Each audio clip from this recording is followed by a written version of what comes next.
So, magigisa muna tayo ng baboy.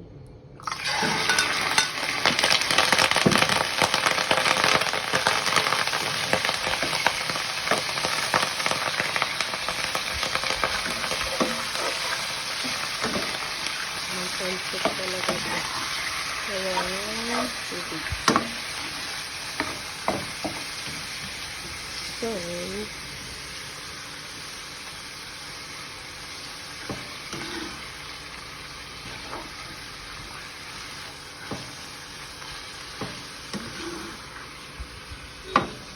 pero kayo alam ko na yung siguro bawang sibuyas pag nagigisa ako karne muna.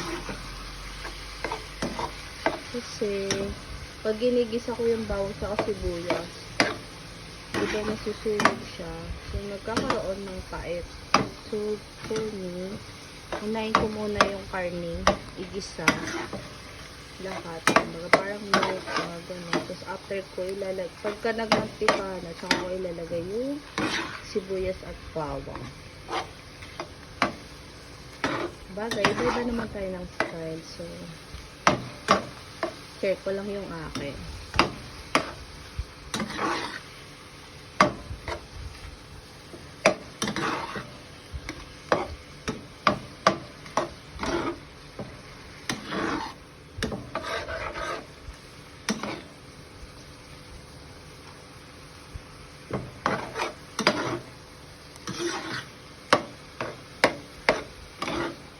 Kailangan natin siya hanggang magmantika. So, lalagyan na natin siya ng fish sauce or patis.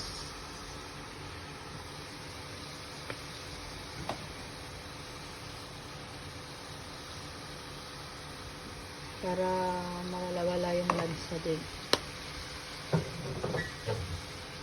Tapos, gisa-gisa lang ulit hanggang lumabas yung sarili niyang mantika.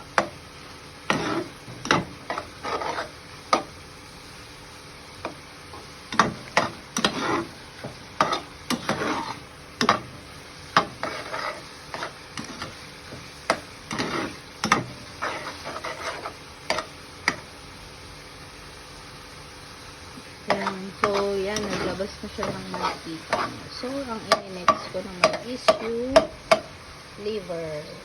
Wow. So, gisa-gisa lang din.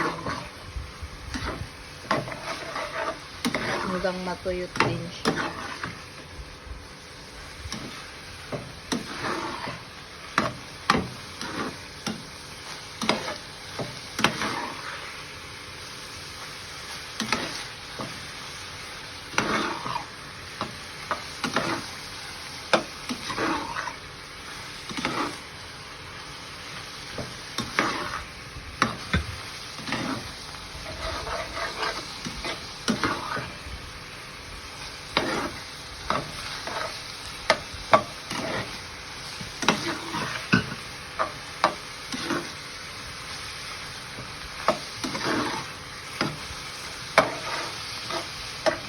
So, maglagay ng space yan. Ito yung sinasabi ko sa inyo.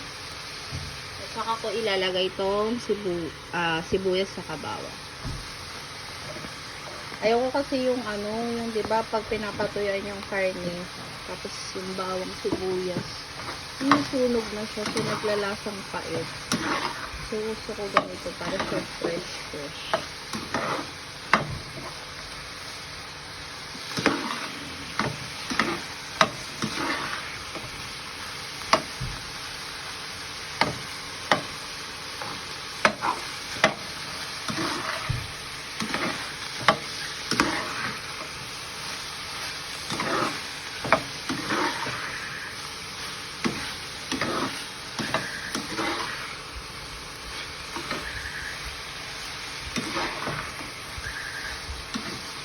So, ang next naman natin is kamatis.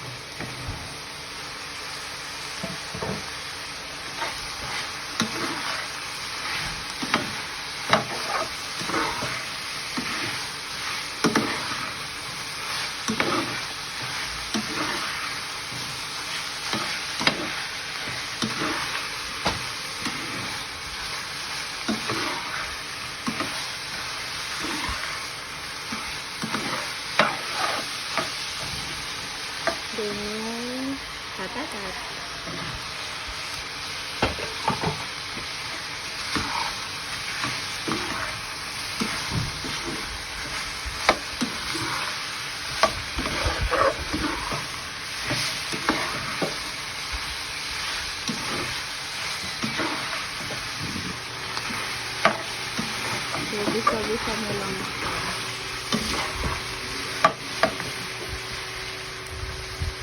Gisa.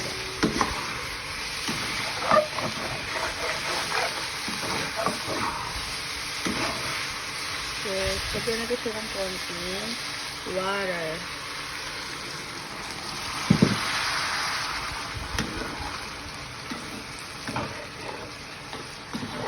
Yung water na yun, may nahalong green peas kasi may makulit na bata. Nilaro-laro. Nilagay sa tubig. So, ano lang naman yun? Tubig lang yun. Napaaga lang ng konti yung green peas. Then, yan. So, lagyan ko siya ng ganito. 4 cubes. Pampalasa. Habang nagaan siya. Kulo-kulo.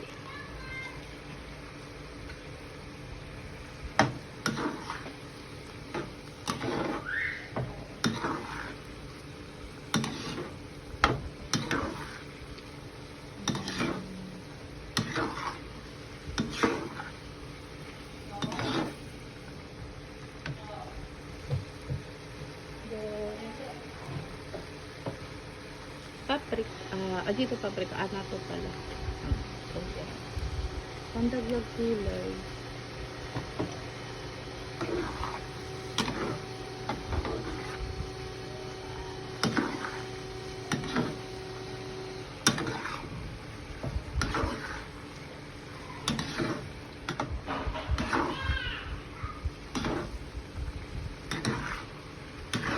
Tapos, lalagyan natin siya ng asin. Pampalasa.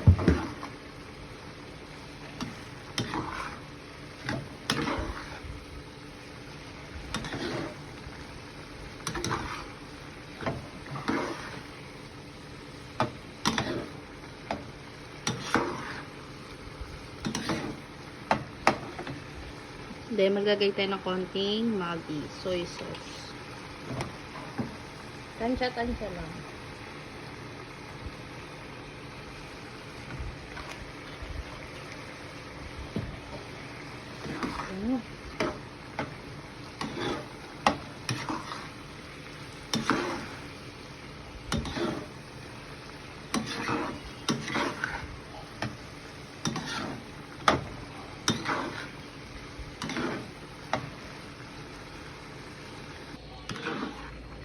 Yan, kumukulo na siya. Tayin lang natin ng konti. So, lumambot na yung patatas. Next na natin yung carrots.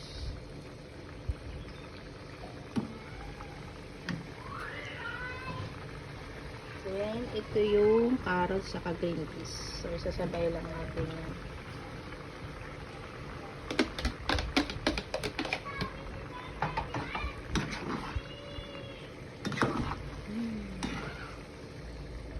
So, mamaya taob na naman ang kaldero dahil favorite ko ng mga bata.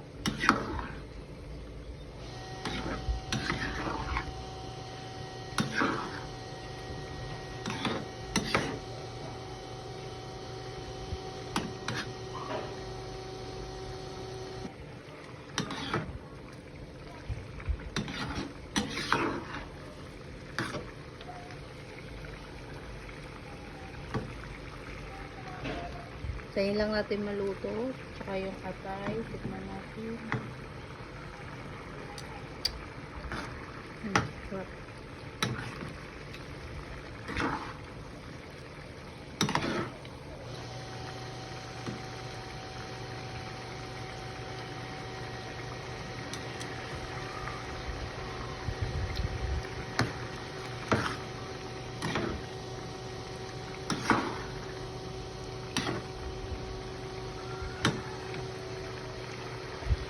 Then, ang hihuli natin is yung bell pepper, pampalasa, pampabango, dagdag sa bango.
So, yan.